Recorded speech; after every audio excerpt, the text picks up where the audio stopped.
Ursula Le Guin is one of the great sci-fi and fantasy authors of the last century. She wrote The Dispossessed, The Left Hand of Darkness, the Earthsea series, and today what we're going to be talking about, this short story, this utopian short story that taught me so much about writing. Check it out. Ursula K. Le Guin, The Ones Who Walk Away from Omelas. With a clamor of bells that set the swallows soaring, the festival of summer came to the city Omelas, bright towered by the sea. The rigging of the boats in harbor sparkled with flags. In the streets between houses with red roofs and painted walls, between old moss-grown gardens and under avenues of trees, past great parks and public buildings, processions moved.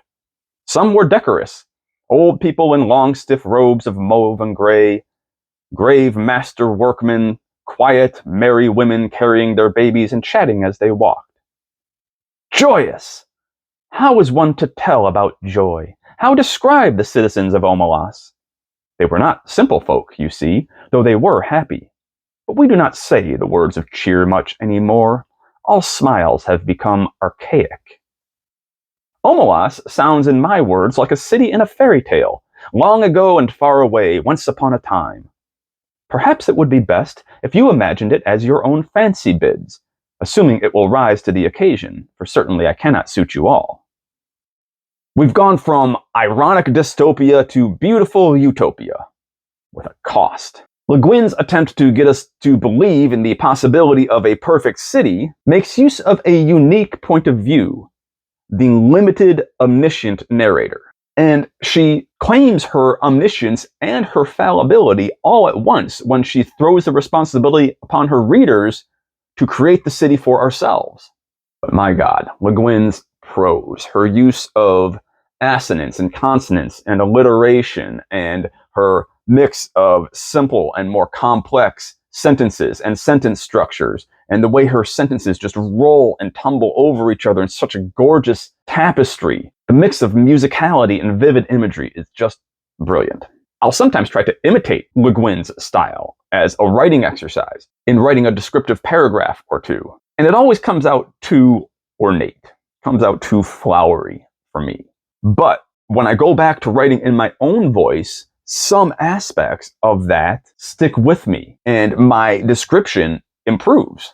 A trace of that other voice that I attempted has added flavor to my own prose. This is a great exercise for a lot of writers, by the way, not just Le Guin. If you read a passage that you like, try to imitate it yourself. Write your own style of that passage, and then forget about it and go back to writing your own way. See what little bits stick with you. I'm not encouraging plagiarism, by the way. I'm just encouraging you to feed your mind actively to develop more possibilities for your prose. And I kind of did adapt this from Ursula Le Guin.